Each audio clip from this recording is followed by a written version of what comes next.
Matthew chapter 9. And he entered into a ship and passed over and came into his own city. And behold, they brought to him a man sick of the palsy, laying on a bed. And Jesus, seeing their faith, said unto the sick of the palsy, Son, be of good cheer, thy sins be forgiven thee. And behold, certain of the scribes said within themselves, This man blasphemeth. And Jesus, knowing their thoughts, said, Wherefore think ye evil in your hearts? And whether is easier to say, Thine sins be forgiven thee, or to say, Arise and walk? That ye may know that the Son of Man hath power on earth to forgive sins. Then saith he to the sick of the palsy, Arise, take thy bed, and go thine house. And he arose and departed to his house. But when the multitude saw it, they marveled, and glorified God, which had given such power unto men. And as Jesus passed forth from thence, he saw a man named Matthew sitting at the receipt of custom. And he said unto him, Follow me. And he arose and followed him.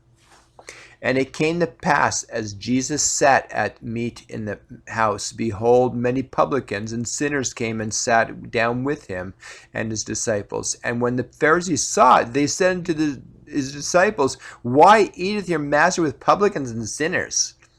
But when Jesus heard that they had said unto them, they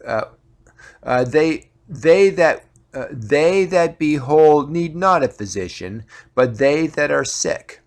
But go ye and learn what that meaneth. I will have mercy and not sacrifice, for I am not come to call the righteous, but sinners to repentance. Then came to him the disciples of John, saying, Why do we and the Pharisees fast oft, but thy disciples fast not? And Jesus said unto them, Can the children of the bride's chamber mourn as long as the bridegroom is with them?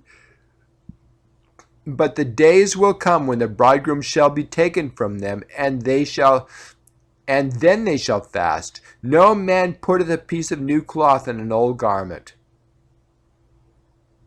For that which is put in to fill it up, taketh from the garment, and the rent is made worse. Neither do men put new wine in old bottles, else the bottles break, and the wine runneth out, and the bottles perish. But they put new wine into new bottles, and both are preserved. While he spake these things unto them, behold, there came a certain ruler, and worshipped him, saying, My daughter is even now dead, but come and lay thy hand upon her, and she shall live. And Jesus arose and followed him, and so did his disciples. And behold, a woman which was diseased with an issue of blood 12 years came behind him, and touched the hem of his garment. For she said within herself, If I may but touch his garment, I shall be whole. But Jesus turned him about, and when he saw her, he said, Daughter, be of good comfort. Thy faith hath made thee whole. And the woman was made whole from that hour.